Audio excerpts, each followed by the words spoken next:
Record now. Hmm. I can't tell if I'm recording. Hold on. Yes, we are recording. Okay, great. So, fantastic. welcome to Nissan's webinar. The topic we're going to be studying today is the seventh Diber, do not commit adultery. And we're going to look at it in terms of how it not only relates to marriage, but also how it relates to other relationships. And as I recall, it's both our relationships with other people, and we have a bit of an understanding about our relationship with God as well. Nita, feel free to jump in at any time, of course. So we're going to start with the literal understanding. The literal understanding, do not commit adultery, is an extramarital sexual relationship. And if we look at the text, it simply says, do not commit adultery. That's the Diber. So it's one of the things that actually was very interesting to me, especially in terms of the teen curriculum. I said to Nitsan, does this mean physical infidelity or emotional infidelity, or both? And is there a difference between the two? And that's something that I think would be very interesting to look at right now.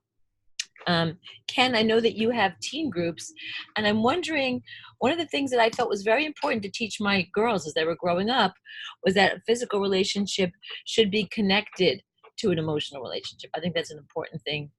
And I think this is a really good opportunity to bring this topic up with teens and to make that point at a time when they may be confused about that or barely learning about it.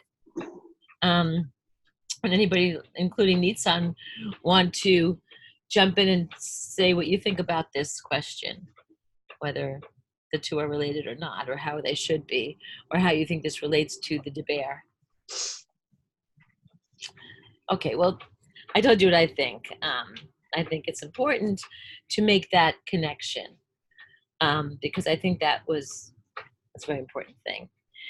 And then let's look at the Yesod, the underlying principle. Well, sorry, I'm gonna add something. Thank you.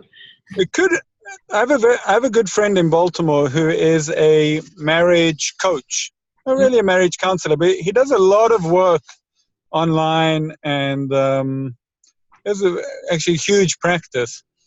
And he told me that the amount of infidelity that exists or has risen exponentially due to the ease of communication made by technology.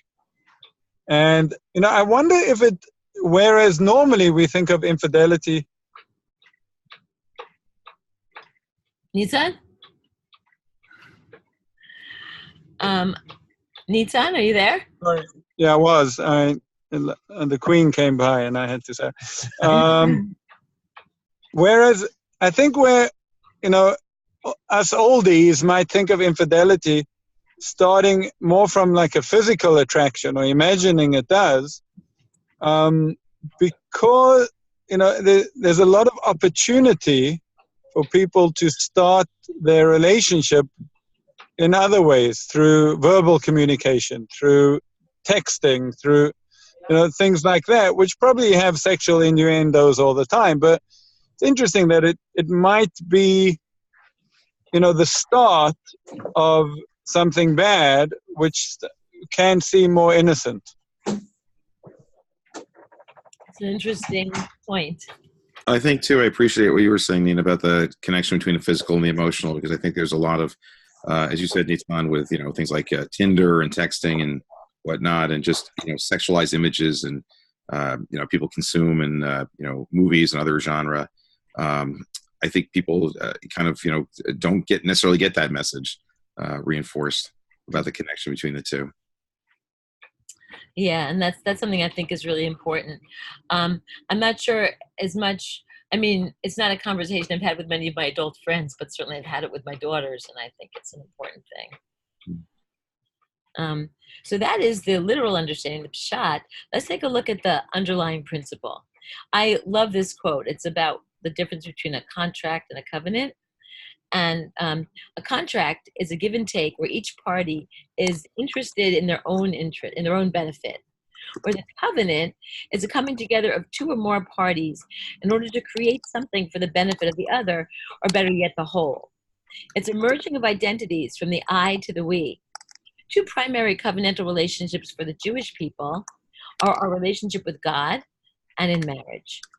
The Ketubah spells out the terms of the marriage contract, and the Ten Commandments spell out the terms of our relationship with God. So we're comparing actually our relationship to our partner with our relationship to God, and with the part of our soul that that is that connection. And I think it's also very interesting because I think nowadays, I know many people who've gotten divorced because they've said their partner doesn't give them what they need. But is that what is talked about in a covenantal relationship or in a contract? Let's look at the text and then we can talk about it. There are a lot of sources here. Nitzan, would you go through all of these sources? Well, maybe highlight them. Unfortunately, I can't see the. I can now. There are 5 of them. I didn't know whether you wanted to read each one, or Well, let's see how they relate to the introduction we just had. Because one of them is about Abraham. Let's see. I will maintain my covenant between me and you, Abraham, and your offspring to come, as an everlasting covenant throughout the ages, to be your God and to your offspring to come. Okay. He declared to you the covenant that he commanded you to observe, the Aseret Devarim, the 10 Commandments, and he inscribed them on 2 tablets of stone. I can think of some things. If you want to jump in, by the way, at any point, please do. Source 3 from Leviticus. Yet even then, when they are in the land of their enemies, I will not reject them or spurn them so as to destroy them, annulling my covenant with them. For I, the Lord, am their God. Source 4 from Genesis. Therefore, a man must leave his father and mother and cling to his wife, so that they become one flesh. And the last one, she is your friend and the wife with whom you have a covenant. So one of the things that if you look at all of these different texts and you look at what they say about a covenantal relationship, do you think a covenantal relationship can be broken? What would it mean to break a covenantal relationship? How would that happen? So I'm gonna tell you what I think, and I'm gonna hope that you either correct me or agree with me or have something to add to it. So in all of these texts, I see that God is saying, I'll be your God forever. I'm not going to abandon you when you are in the land of your enemies. These Dibrod are inscribed in tablets of stone, which nowadays means unchanging. And how a man leaves his father and mother and clings to his wife, so they're one.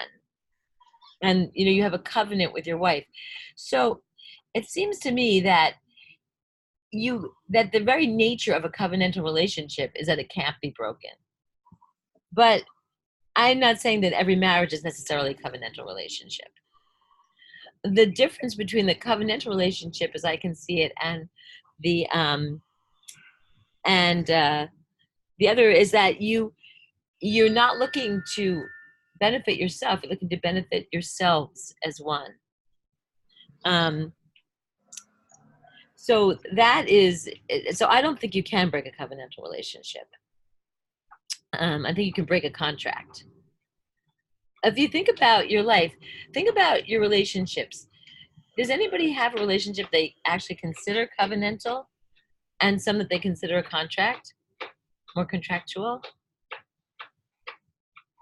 At the nature of our relationships? Jill, you're nodding. Sure, I consider my relationship with my nuclear family members to be covenantal, particularly my daughters. And I only say that because whereas I happen to have after 37 years a very covenantal marriage and a happy marriage. What happens if I change and I no longer, I'm simply no longer am invested in the best welfare of my husband? Can't see that happening with my kids because I can't, but people change. Young people get married and then they turn 30 and they're not in the same place anymore. Have they not broken and decided to walk away from the covenant? Doesn't that happen? And then contract, I've got professional contracts. Well, I seem to recall some prophets talking about, the children of Israel sort of checking out from the covenant with God. And so if you kind of walk away in a sense, then God's, going to sort of return in kind and sort of not be there for you in a sense. So I'm thinking of relationships where, one, where you both sort of check out of the relationship. Mm-hmm. I'm happy to say like Jill, my wife and I have a covenantal, working successful covenantal relationship.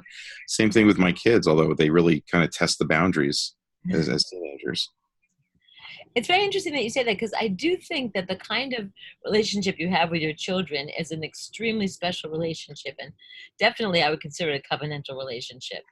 I don't know anyone who doesn't. I'm sure there are people who don't, but I think the majority of parents, their relationships with their children are definitely covenantal.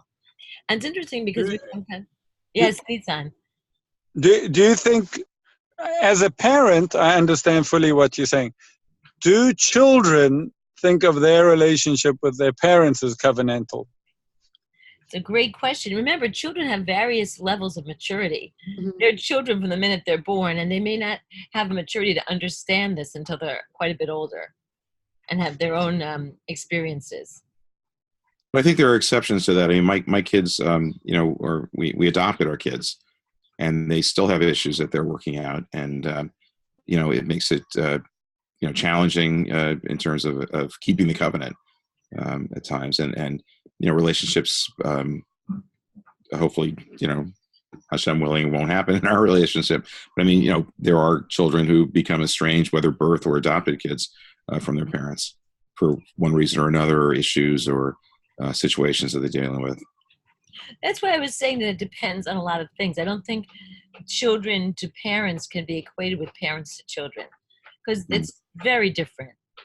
The parents are older and more mature and I think understand relationships differently than children, who by means of growing up, they have to in certain ways rebel against their parents. And I mean, that's just part of growing up. They have to.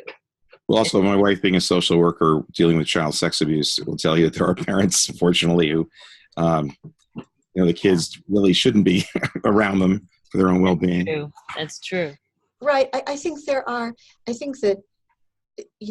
one aspect is that a covenant is qualitatively different than a contract, and that I understand that we should enter into those with a lot more seriousness of intention and longevity and all that.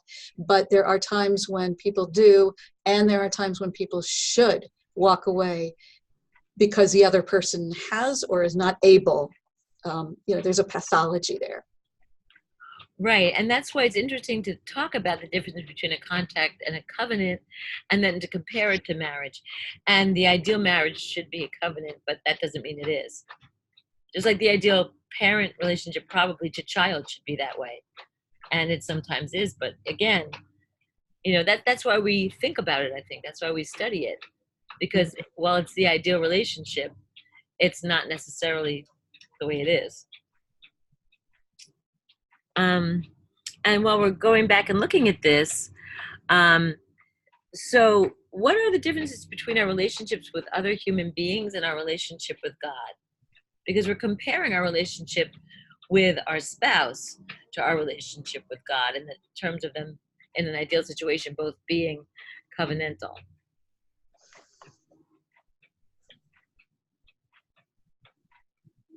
Yeah, I think, it almost is a jarring question.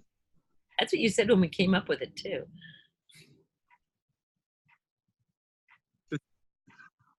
Hello? Hi. Nitsa, can you hear us? Yeah, sorry. Did you hear that I said I thought it was a jarring question? Yes, I did. I'm waiting for you to tell him what. to explain. Um, I think it takes a real, our relationship with God is so less understood, I think, or less practical in in many, in many ways. We experience it in a less practical way, or day-to-day way. That the question's almost strange, but I think if one really did have a rich, deep relationship with God, I think it could be, and it would be very healthy to look at it as a covenantal relationship and say, okay, God has made this covenant with the Jewish people. I, as a Jewish person, am in a covenantal relationship with God. What does that really mean? And I think that would take people to a whole new level of faith and understanding about what it means to be Jewish. I think it'd also be healthy for people to question, is my action beneficial for both myself and what God created, other people, the world, whatever, the earth, and really checking those boxes. Yeah, that's exactly what I think it means. Yeah, exactly. Like, it would take you to those questions where, if you don't think about it, if you don't get to that depth, you might not get there. That's a really, really good thought. It's very important. And I think we need to do that more. Not we, everyone needs to do that more. And going from there, what are the covenantal responsibilities of marriage? How do you see them?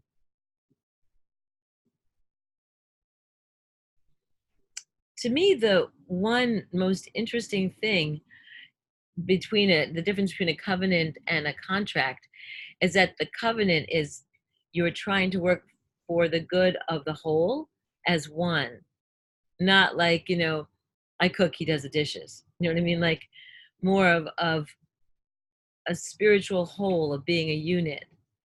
And so if I were going to say what the covenantal responsibilities of marriage were, I would say to help each other get where you're going, emotionally, spiritually, just keep yourselves going spiritually. I think of the relationship of this to a business relationship, the difference between a partnership and a true collaboration. Mm-hmm. And that it's the latter is very messy and time consuming, and you yield, I should say, you yield part of yourself. And I think that's the way it needs to be in a marriage. And I want to say this now before I forget. The term marriage has a generational aspect to it. So there are people who feel themselves to be in very meaningful and authentic covenant, but they reject marriage. So it's just something as facilitators to be aware of this constant use of marriage.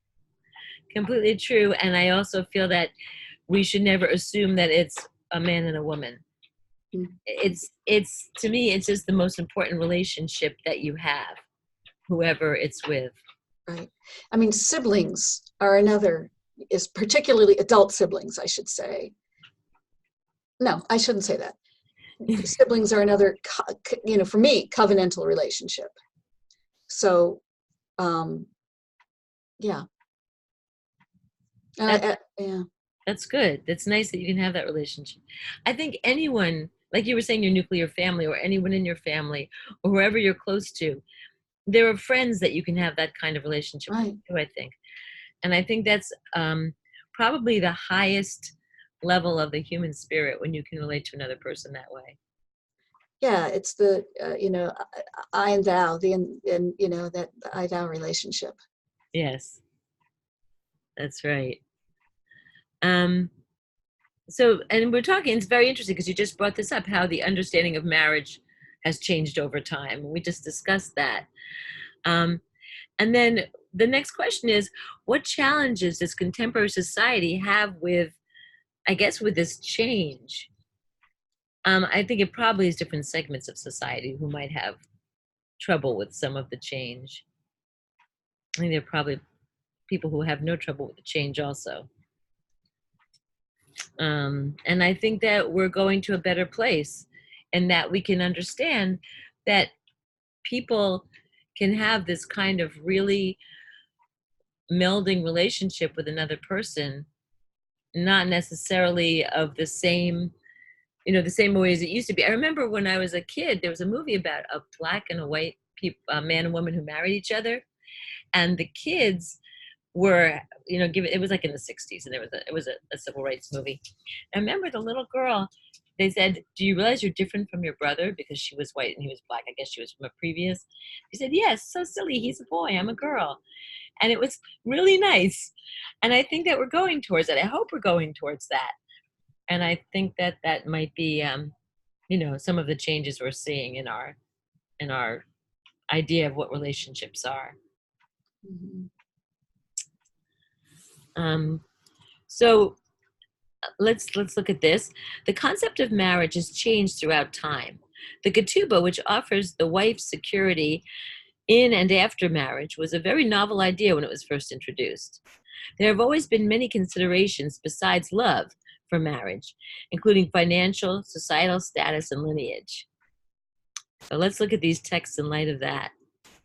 Laban said, "It is not the practice in our place to marry off the younger before the older." And source 2 from Genesis, "And I will make you swear by the Lord, the God of heaven and the God of the earth, that you will not take a wife for my son from the daughters of the Canaanites, among whom I dwell, but will go to the land of my birth and get a wife for my son Isaac." Okay, that's in some ways a very modern problem of intermarriage. What is the most important criteria for choosing a marriage partner? And has this changed over time? It probably is varied from person to person. Hi, Sharon. Hi. Hi. I'm sorry I'm late. No, that's okay. Nissan's in traffic, so. Oh, okay, that's good. So then I didn't miss anything. Well, you did a little, I Okay, hope. a little bit. Okay, all right. What we're talking about is how marriage is not always a relationship. The reasons for marrying someone is not always love, has not been throughout time. Mhm. But we're talking right now about what to us is the most important criteria for choosing a partner. Yes, Right. we've talked a lot about core values. I wonder what the impact you think of how both partners' core values line up with each other in terms of either criteria for choosing or longevity of a relationship. That is so on target, especially not only in light of what we just read, but in light of, like, as an experienced person looking at relationships. That's really important. And I like the way you said it, because I have a friend who's they're Jewish, they're from Israel. Her daughter was going out with a guy from the Philippines, and he loved her and he would have converted. And they said, but he'll never look Jewish. And they gave her so much trouble that she's 37 years old. She's not married. They broke up, and that was it. And I feel like that was parents making a decision for their child based on what they thought the core values were of this person, not really getting to know him. Their core values might have aligned very well. That's why they had a relationship to start out with, hopefully. So I like the way you said it. And I think you're right. I think that is the most important criteria for choosing a marriage partner. Has this changed over time? Clearly it's changed over time, I think. I mean, we know that the royal families married because they wanted to annex land, or avert a war or whatever. Certainly there are plenty of women we know who have tried to marry a rich guy just so that their lives wouldn't have to work. Although that could also be that they're maybe they did align. Maybe that's more of a contract, but maybe their values aligned. So, and here's a very interesting question. Also, going back in time and how marriage has changed over time. Do you think an arranged marriage can grow into a truly loving relationship? Oh, definitely. I mean, you can't say no. Absolutely not. There's the same bell curve for them. Some work very well, and some don't work. And I think that there's a wisdom to having the elders look at the core values from a slightly different perspective than what was a 14 or 15 or 16-year-old, and see, yes, this will work. I think also the society in which there would be an arranged marriage might have a framework that makes it in some ways easier to figure out what your core values are and how they relate. Not saying that that makes the marriage work, because there are some terrible things that can happen too. But I thought that was an interesting thing to think about. I'm also thinking it is also comes out of the motivation of the person who's arranging it. Is it, like you said, is it for accruing, land or wealth or something, or, as a provider, or like you said, the core values and what constitutes a good match? Right. And I think you hit the nail on the head. The core values, definitely. And those can vary from couple to couple or society to society. Even little things I notice when I'm looking at different relationships. For example, my middle daughter has a baby, and she and her husband just had the exact same values of how much, you can say their family fell into place because they have the same attitude. Whereas there are times when the one's more protective or one's less protective, or one wants to spend time away from the baby, one wants to spend more time with. All these things can be conflicts, and they're just one minor little piece of an entire relationship. But it's interesting to see how people react to different things, mm-hmm. and how their values line up. Any other comments about this? Here's an interesting question, and we talked about this a little bit before. Has online dating changed the way we approach romantic relationships and marriage? And certainly we were talking before about how it makes it harder in some ways for teens to understand the relationship between the physical and the emotional relationship. But are there any other ways we're thinking about how online dating has changed the way? I'm thinking also, I remember a friend of mine was on JDate. She said, look, I can choose how much he makes, what he looks like. It's like she was shopping. So that's also an interesting thing. Hi, Audrey. Nissan is lost in traffic in London. No, I'm actually now settled. Oh, fantastic. Okay. Oh, man. So, Hi. Hi. So we were just talking about how online dating has changed the way we approach romantic relationships and marriage. Right. Anybody want to comment on that? Well, I'm thinking that online dating, by definition, creates a distance, but also an emotional safety and distance, and the new way of forming relationships where kids don't date, even young adults, they don't date as we dated. They go out in packs, and I don't know, Ken, if that is true still with teenagers, but and so it seems like the process of establishing intimacy, which would be, I think, a part of covenant, I'm not talking about physical intimacy, it's either postponed or like delayed or harder to follow that curve of a relationship.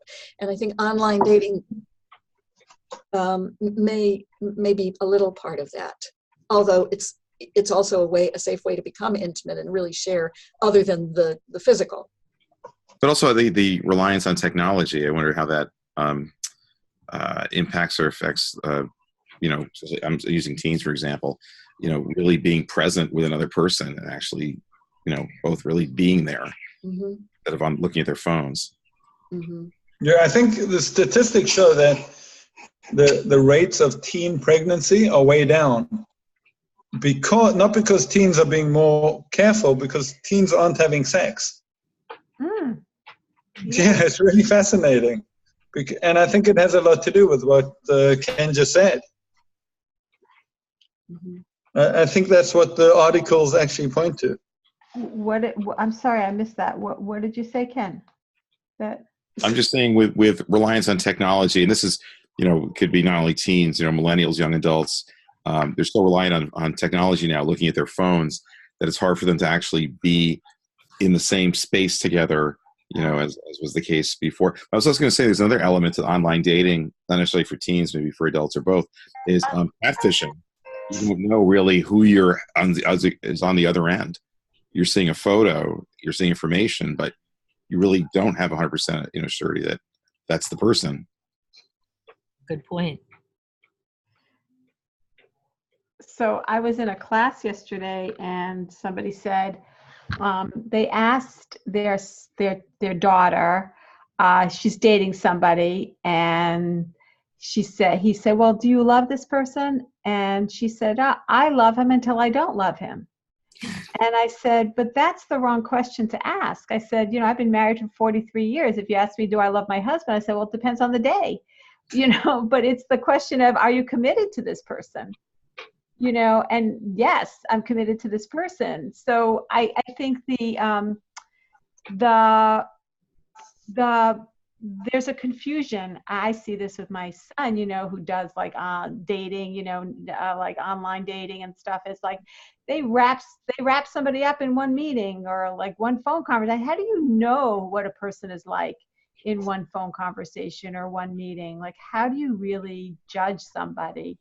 And I think that this whole idea of the emotional response to like the emotions rule as opposed to the commitment and it's very hard because they're so transient. And when you meet somebody new, I just read Malcolm Gladwell's book on strangers. It's very like upsetting because basically he says, you can't really figure somebody out. You think what we think that we can judge somebody's character. We think that we can, by meeting them and looking at them, and we think that we would know them, but people lie all the time and people are duped all the time. Even investigators and people who do this for a living can't get it right. So I think it's just really hard to connect. It's so hard to connect online. I just feel like it's a very hard challenge for young people to make commitments, because it used to be that you would find somebody in your community, or you find somebody, in school, or somebody that you had a relationship with, that you knew over time. Well, I mean, I don't know. I'm just trying to, everyone's knocking everything. Yes, it's different. There's, online stuff, but it doesn't, you still can meet somebody without being online. And I think the online is just trying to reach other people. It's like having somebody set you up on a blind date. My mother knew this one, and how do you, without the online, how would you meet people? Well, you might see somebody that you like, but you still don't know more information about them, if you just casually met them. I understand what everyone's saying with the online thing. I think what it's just making it is more, it's giving people more choices to try to meet somebody. But the same thing, whenever you meet somebody, you don't know them until you get to talk to them and develop a relationship with them. Sometimes online can, if you're talking or writing, or maybe you will know them. I mean, back in World War II, people wrote letters to each other, and some of them were very, they didn't get it right away. So how well, so I a blind date, because a blind date, somebody, I have a friend, I know this person, you're my friend, I think that they would be good for you. So that's like already like yeah, but that's somebody else's. I can tell you how many blind dates that I've been on that were horrific. Oh, I have a person for you, and then I said, please do not do me any favor. This way the person, you individually get to pick qualities in somebody that you think might be good. It's up to the two people to figure out whether that's right or not. And no, it's not going to be on, 5 minutes of just picking somebody. You got to actually go. I mean, it's like having somebody make a shidduch for you. They don't always work. Somebody thinks that you might be right. Nobody knows what clicks. I think it's giving people opportunity to meet other people in a different way that they wouldn't normally get to meet. Unfortunately, yes, the whole issue of the online presence in general, not necessarily the dating. I think, people, not really looking face to face and looking at their phones, that's a different issue. No, people don't know how to socialize anymore. They're just going to be on the phone, and don't really speak to each other face to face. But I think, I don't know if it's necessarily that much different. I think the online dating gives you a much more choice of who to meet, but it doesn't necessarily make it any better that you're going to meet somebody any better than any other way. And a number of the couples I work with for weddings, I always ask them, I send them questions to send back to me, their answers separately. How did you meet? And a good percentage of them, are online as some kind of dating platform. Right. My daughter met her husband online, and she had a lot of, bad ones before she met the right one, online. So it really all depends. You can, like, how did we do it before that? Well, some people went to singles clubs, and then they went to, you go to bars, and you go to, it's the same kind of things, only you don't have to go to the singles bar or what have you. You can just do it from your living room and send a picture out. I think, it's got its pluses and minuses. I wouldn't knock the platform just because it's the platform. I think human nature like any is the tool. same. Yeah, it's like saying I like a paintbrush versus an inkwell or whatever. It's still, I think there's safe to say that there's challenges and benefits and to both. Right. Right. But it's important to point out what maybe by discussing the issues with it, maybe we could help people, or it's important to know what it creates. Good discussion. Ethan, it's yours now. Oh, really? Oh, Yeah. wow. Okay. Why, Nina, you're doing so beautifully. Okay, should we go on? Okay, so you're still sharing the text, Nina, but okay, I got your page. Okay, introduction, emunah. The Hebrew word for faithfulness is emunah. Emunah, faithfulness, is the loyal adherence to commitments and promises. Emunah is a central theme in the relationship we have with God. Relationships are not necessarily devoid of struggle with commitment. Like the Israelites' relationship with God, and in marriage, there are many times these relationships are tested. So this is a really interesting source. In the battle against Amalek, God tells Moses to go up on the mountain and lift his hands. And the verse says, but Moses' hands grew heavy. So they took a stone and put it under him and he sat on it. While Aaron and Hur, one on each side, supported his hands. Thus his hands were emunah. They remained steady until the sunset. So it's a really interesting, so often when you find a Hebrew word used in a strange context, it gives you the definition. So, how could his hands be faith? So his hands are emunah, means his hands remain steady. And it's interesting because look at source 2.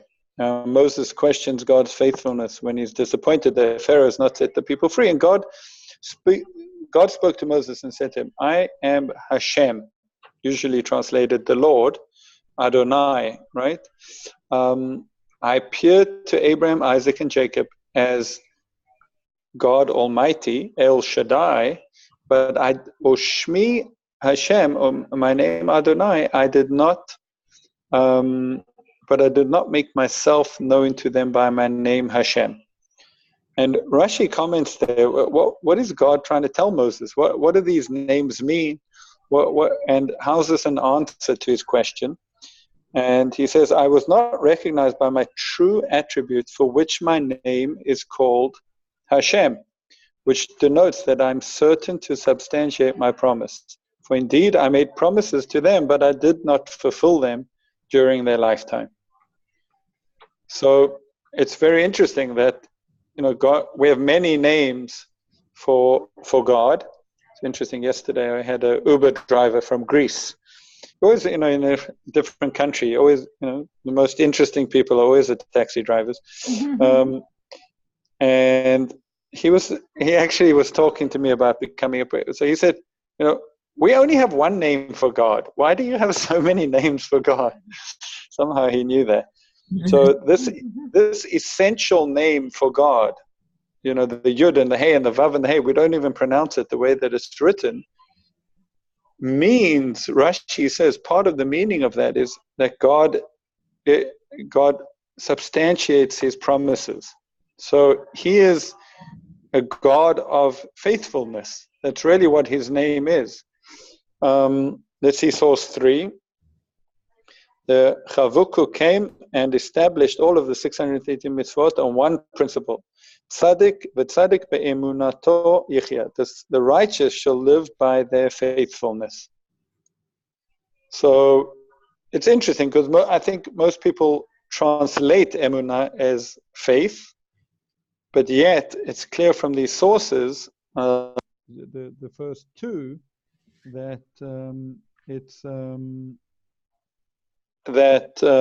it's really talking about, it's more about faithfulness than faith. So the question is, what is the connection between the two? What is the relationship between faith and faithfulness?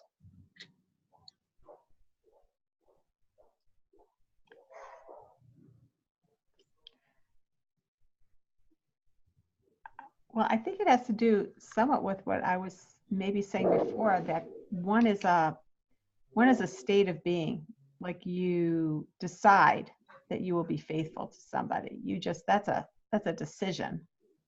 And it doesn't really have to do with the ongoing work of being faithful, like of the ongoing emotional work of staying faithful, of the doubts and the frustrations and the anger and all the other things that go with the emotional work of faithfulness. Like, one is a commitment that doesn't really have to do with emotions.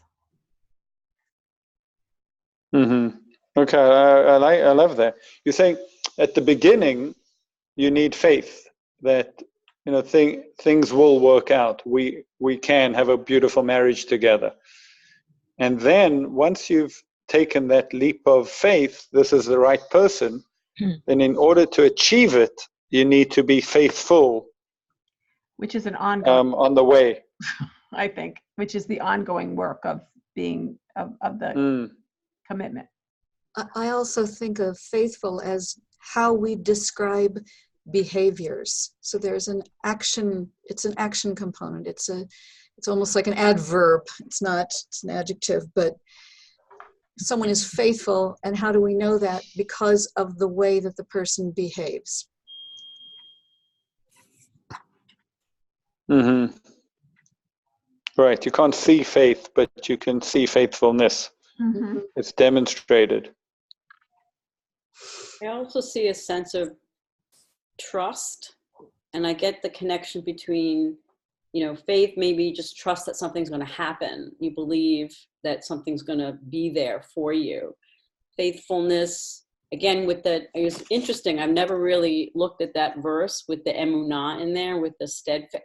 It means to be steadfast is also related to that word, like you're not going to waver, you're not going to go back and forth and go to somebody else. You're going to stick with the person or whatever that commitment that you've made, to be faithful. And that's an act of, again, it's also a trust, that you trust each other in your relationships. Once the trust goes, if you can't trust your partner, I think that's basically, the relationship's gonna start to falter and go by its way if you can't Right. that trust and faith that you're gonna. Look at the last question here. The Hebrew word for trust is bitachon. What is the relationship between faithfulness, emunah, and trust, bitachon? So I think you answered that question as well. I think that for me, bitachon also has that sense of security, that trust is that it's going to be there. It has that in the root there as well, that you're secure in that. So yeah, I think they're closely related, but I think they're. So because if you know that the person or God or whoever it is will be faithful to you, then you can truly trust them. It's when you don't know that how could you trust? Right. They might not be faithful. They might not stand the test. Right. And there are also temptations that could, break apart the faithfulness, whether it be a relationship with a person or God, and thus lose, trust. Right. It's actually interesting that the guy that gave me a lift, who got a sneak preview into our webinar, is a friend of mine. But he was almost bothered by the fact that the relationship with God seems a little somehow not equal, or it's one-sided in that God is very stable. He's one. He's completely, faithful to us. He doesn't break it, but maybe we can, we are the weak link in that relationship. Mm-hmm.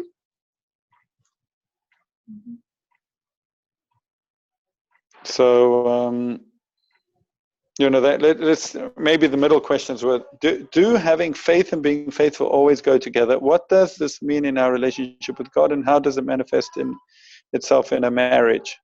Okay, I think we've covered that. We have quite a lot more to do, so let's move on. Okay. So other types of relationships. There are many types of relationships, and with them different commitments. The Talmud quotes Rebbe Hanan saying that there are 3 items, if seen in a dream, indicate peace: a river, kettle, and a bird. The peace he is referring to is peaceful relationships. The river, which connects 2 cities for trade, symbolizes a contract. Peaceful when both parties are committed to honest business. The kettle symbolizes partnership. The fire works together with the pot to heat the water. So too, partners work together, committed to a common goal. A bird able to fly using its wings and tail symbolizes a covenant, the peaceful relationship of 2 personalities melding into one identity. When Rav Aryeh Levine went with his wife to the doctor to check on her leg, he told the doctor, "Our leg is sore." Every relationship has commitments. Sometimes they are explicit and sometimes implicit. The commitment of marriage is made clear through the ketubah and in the wedding ceremony. Business commitments are made clear through contracts, often at great expense. Other relationships like parenting and friendship also have their commitment. The following texts give us insight into the commitments of these relationships. So the first one is about parents to children. The way the Talmud says that a father is obligated to circumcise his son, redeem him. If he's the firstborn, teach him Torah, find him a wife, and teach him a trade. And some say how to swim. That's a father to a son. Proverbs says a base fellow, hoylech rachil, gives away secrets, but a trustworthy soul keeps confidence. That uses the Hebrew v'ne'eman ruach. And the next one is b'chol eit ohev hareya v'ach letzara yivaled. A friend is loved at all times, but a brother is born to share adversity.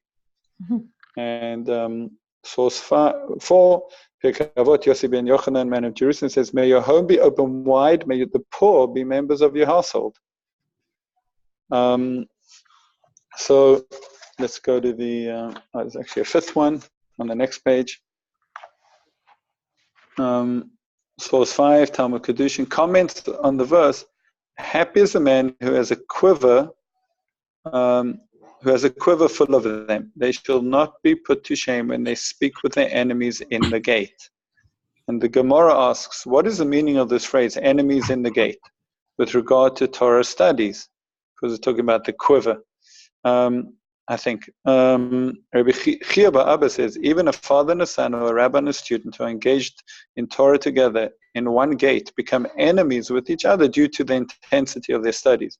But they do not leave there until they love each other. So what are some of the commitments made in the following relationships? Parents, children, siblings, friends, teachers, students, members of a community. Are they explicit or implicit or both? So that's, you can get into a long conversation about that. I love this question. Is there value to keeping commitments implicit when they are, or should they be made explicit? Right? I don't know if you sit down with your friends and iron out the rules of your relationship, or you became friends and there's an understanding what friendship means. Do you think there's value to keeping it in an implicit sense?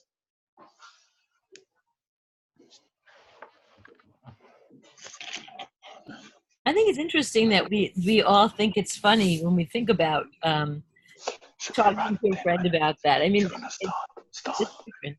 Please. Sorry, Nina, I missed that.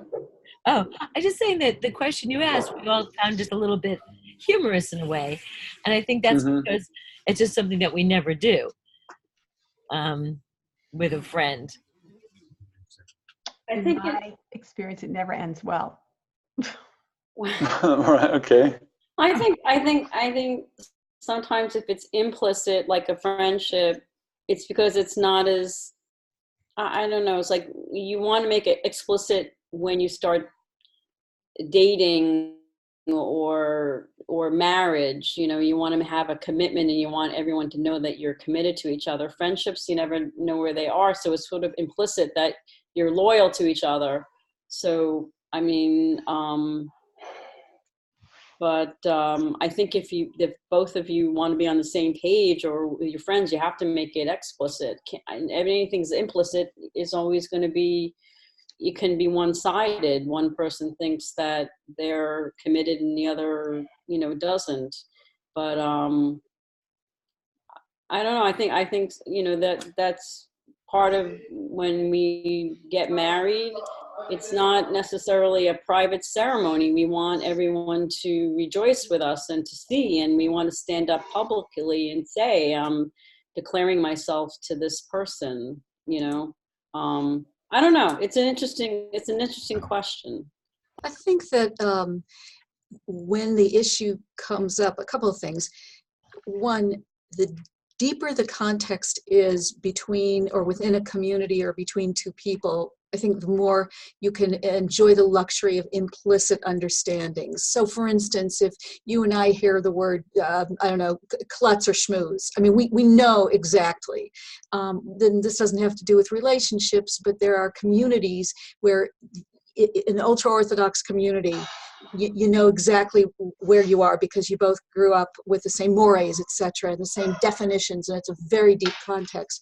The United States is so diverse that you're dealing with people who you can't assume that people are understanding courtship or relationships the same way. The second thing is that I think things can go along fine until there is a transition in the relationship on the part of one or more people. And then there's that tension of, who says I love you first, who makes that explicit. We were fine, but now someone else is in maybe a different place. Maybe it's a closer or further apart. The marriage is, for sure, it's a transition. So let's be clear about what we mean by this. Or we moved in together. So what does that mean? It's a change in the relationship that I think very often requires the explicit definition of where are we now? Where am I now? Are you there too? Nice. I found that when you get friends often have different implicit requirements of each other. Some people need you to call regularly, like be in touch, and other people are okay with you not being in touch, but know that at 2 a.m. they could pick up the phone and call you and you'd be there for them. or if there's any crisis, you'd be there. And when I've gotten into trouble with people, it's when there's two different expectations, you know, that I feel like, okay, I'm busy, you're busy, we don't speak to each other for weeks at a time, but you know that I will always be there if you need me. And then the other person says, but you know, if you don't make time for me in your life, you don't make time to go out for coffee or call me every couple of days, then what kind of friendship is that? And so I think once you have that conversation and then the person has to call you out of obligation, there's something that's lost. Like I feel like it never ends well that way.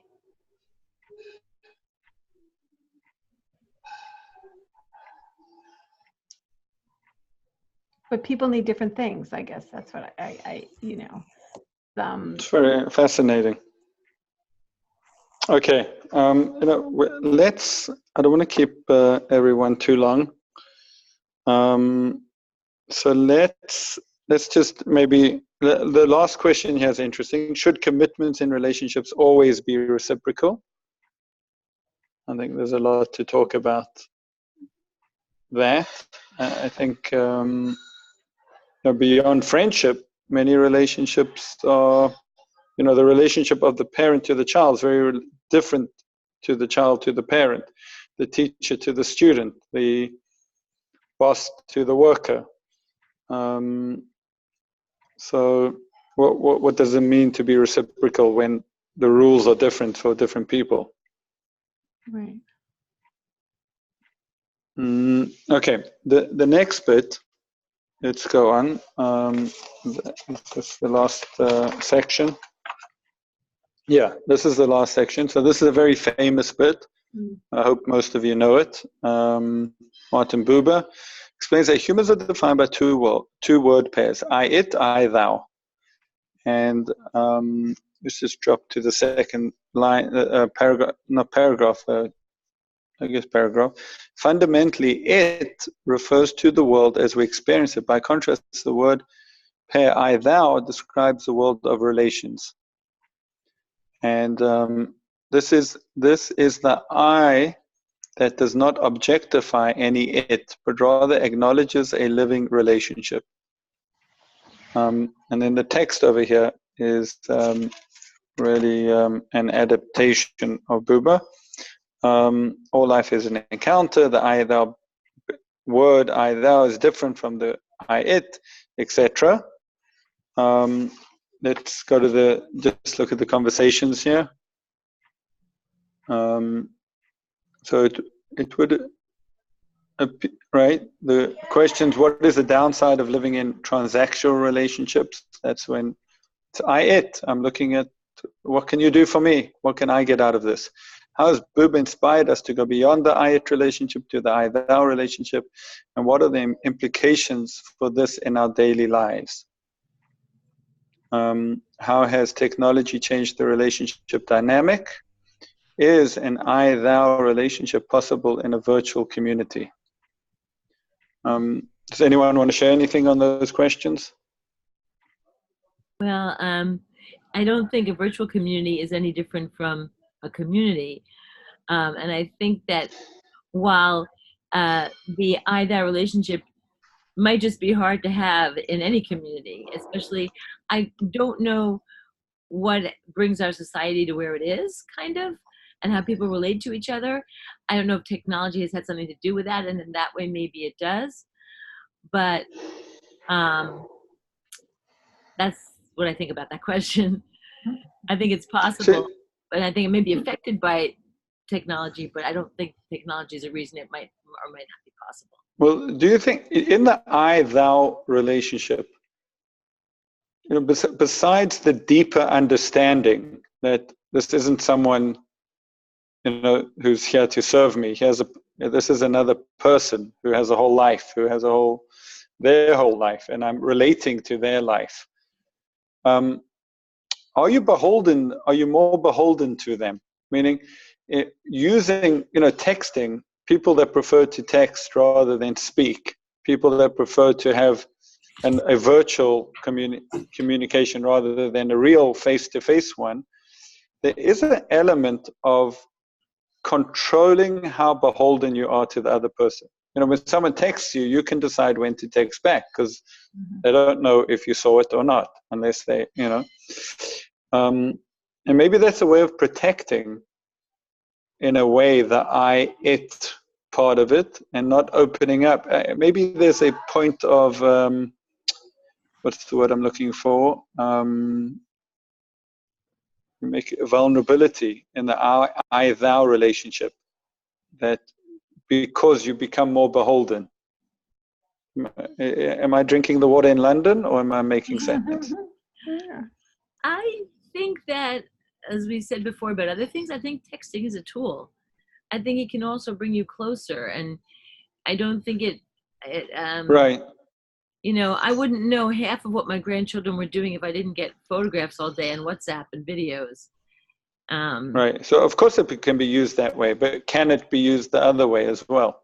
Well, I think probably, but I don't think that it's the nature of it that makes the I-thou not be the I-thou relationship. Mm-hmm.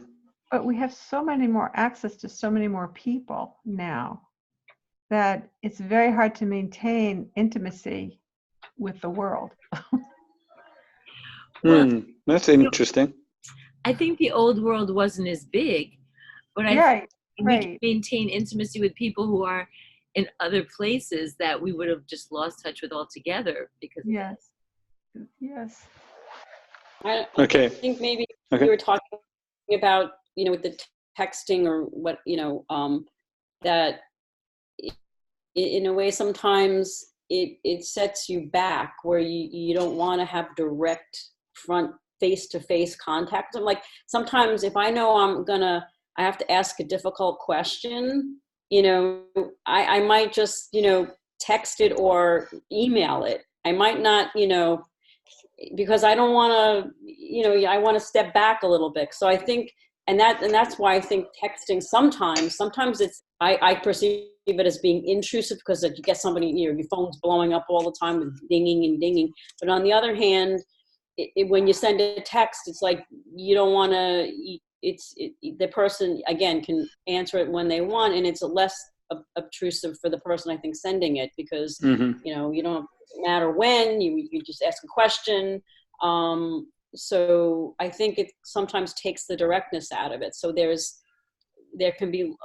sometimes a more remoteness. There's a less, you know, closeness to it. So I think maybe that's where you're going. I don't know. Yeah. Yeah. And I agree with Nina as well. It's a, you know, it's a tool, but it could be used that way. The way you're saying it could be used for good. Okay. Integration. What does this DBER mean to you as a core value?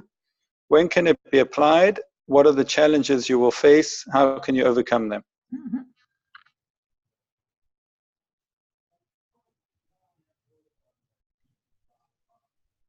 Well, it's about loyalty. I think it hopefully gives us motivation to, you know, do some self-reflecting in relationships that we're in, friends, family, God, to see, you know, especially if there are things that are causing us to sort of, that loyalty to sort of waver, and to see what work that needs to be done, or if it's a relationship that really, you know, is not ultimately, you know, going to be one that keeps you in the game or in the relationship. I wonder if loyalty is sometimes a bad thing. That it makes us stuck in places with people, or with ideas, or with concepts that are not good, like that, you know, that are harmful or that need to be changed. But we're so loyal to it, and we're so faithful to it that, you know, There might be some inertia of loyalty when it's wrong. Yeah, it's interesting. That's very interesting. I never would have thought of that, and it's so interesting and possible. What you're loyal to is hard to leave behind. And maybe that's what. Go on. I'm sorry.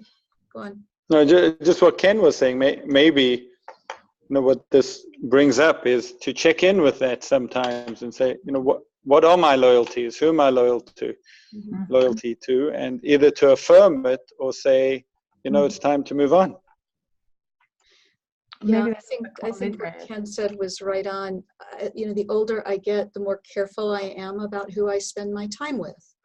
And I find myself asking questions, is this a healthy relationship for me?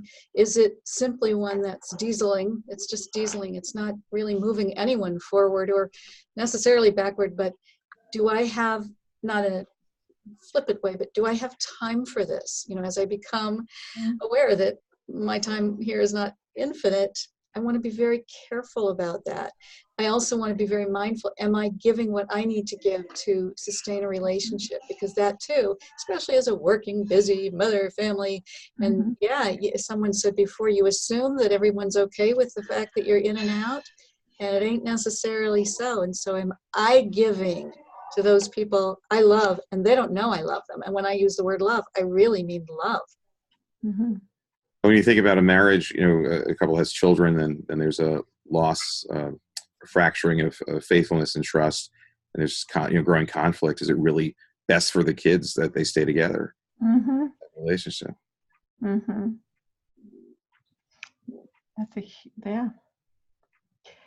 yeah. Okay, let's wrap up. Everyday suggestions: be aware of compromises that you devise, either in a relationship of your own or to help settle a dispute between two people who are close to you. Check in with friends and family often. Fine. Great. Thank you, everyone. Thank you for, I'm sorry about my lateness. These Roman roads in London, but look forward to next week from Jerusalem. How about that? Okay. Good for you. I won't be here. I have a visiting scholar coming to town doing a lunch thing. So I'll miss you all. Okay, you'll get the recording hopefully. Thank you, Nina, for starting it and recording it. Thank you, Nitzan, for the rest of it. Okay. Bye-bye. Okay. Bye, everyone. Bye.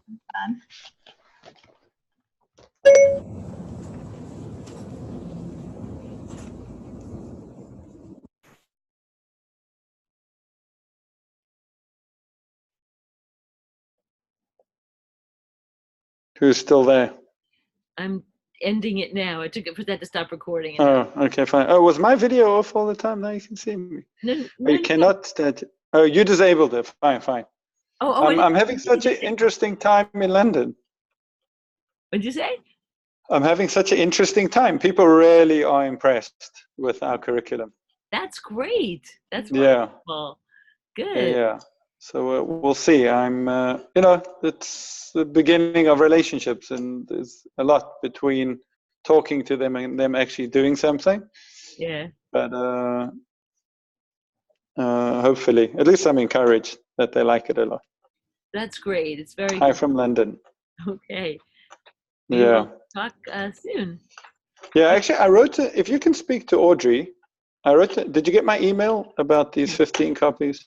We're getting an estimate now. We're going to have to print more in order to do this. So, and it costs more when you print less, but we're not going to print 15. We'll probably print like 75. So I'm getting an estimate. And you're talking about packets, right? Not just individual. Yeah. 15 sets. Yeah, packets. So that's some hefty printing. So we're going to find out what it would be and offer it at cost. Okay, fine. Okay, and can you look into what shipping would cost? Yes, absolutely. Shipping. Okay. Of course, to print and ship. Actually, okay. Shipping can be pretty expensive. So just warning, but we'll try. Okay. I think. Oh, you know what? We're still recording. So. Oh, I thought we were done recording. I thought I. Did you? Or maybe I am. I thought I might be recording. Anyway, thanks for listening, everyone. Okay. Okay. Goodbye. Bye. Bye.